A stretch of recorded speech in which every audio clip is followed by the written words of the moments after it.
Primeira coisa que aconteceu comigo, quando eu fiquei sabendo da saída de Moro do governo federal, foi um sentimento de profunda decepção. Eu falei, poxa, não é possível. Não é possível. Esse cara aí era o símbolo do combate à corrupção, era o símbolo da justiça nesse Brasil. Como é que ele sai desse ministério assim, da justiça de repente? Né? E fiquei muito desiludido com o governo Bolsonaro em um primeiro momento. Mas com o passar do tempo, com a sucessão dos fatos, eu fui refletindo novamente a situação e passei a ter novas conclusões. Eu, pessoalmente, considero que a razão de Sérgio Moro ter saído do governo Bolsonaro é sim uma tentativa de intromissão do governo federal na Polícia Federal, ou mesmo uma insatisfação com o trabalho que estava sendo realizado pelo então dirigente dessa instituição e também pelo ministro Sérgio Moro.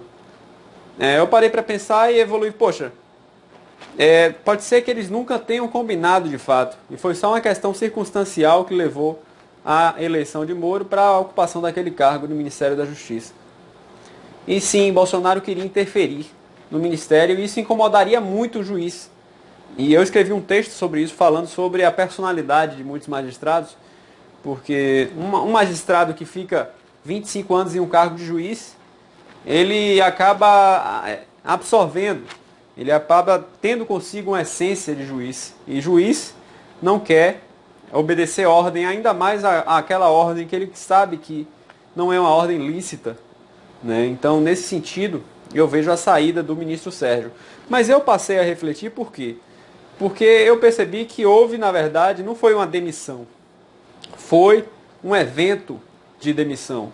Né? O ministro Sérgio não saiu do Ministério da Justiça. Ele disse ao mundo, disse à imprensa nacional e internacional que estava saindo do Ministério da Justiça. Isso tem um impacto relevante do ponto de vista jurídico. Primeiro porque a ação de Sérgio deixa de ser um ato somente de demissão e passa a ser um ato político de demissão. Então, já há uma quebra daquela minha ideia inicial de que, poxa, o ministro saiu, o ministro inocente, o ministro do combate à corrupção. Será mesmo que ele é o inocente, que é o que combate a corrupção? Ou será que ele não fez um evento de demissão para denegrir e depreciar o governo federal? Né? E momentos depois, eu estava em casa, recebi uma mensagem, olha, o ex-ministro Sérgio está divulgando conversas no Jornal Nacional. Eu falei, não é possível. E a partir daquele momento, tudo se encaixou. Porque o Jornal Nacional e o evento também não são órgãos competentes para você fazer denúncias de corrupção. Né? Se você quer se desligar de um cargo e noticiar as autoridades competentes de que houve o cometimento de um ilícito, você pode fazer isso de uma forma discreta.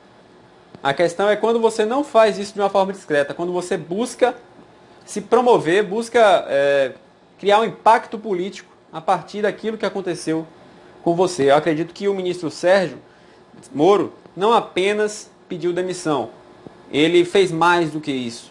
Ele fez um ato político.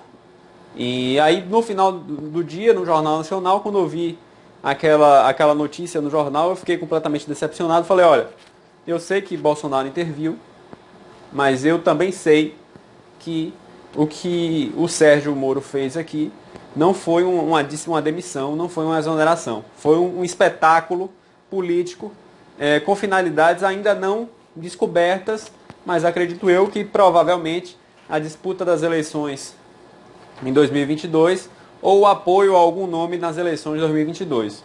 Então, eu comecei o dia decepcionado com a demissão do ministro Sérgio Moro e no final do dia fiquei, digamos assim, decepcionado em dobro, porque eu estava decepcionado tanto com o ministro, tanto com o presidente, por ter convicção de que, na verdade, houve a prática de ato político por parte do ministro e a de intervenção política por parte do presidente.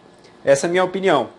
E a de você? Qual é? Comenta aqui nos comentários e vamos interagir que esse tempo demanda muita interação.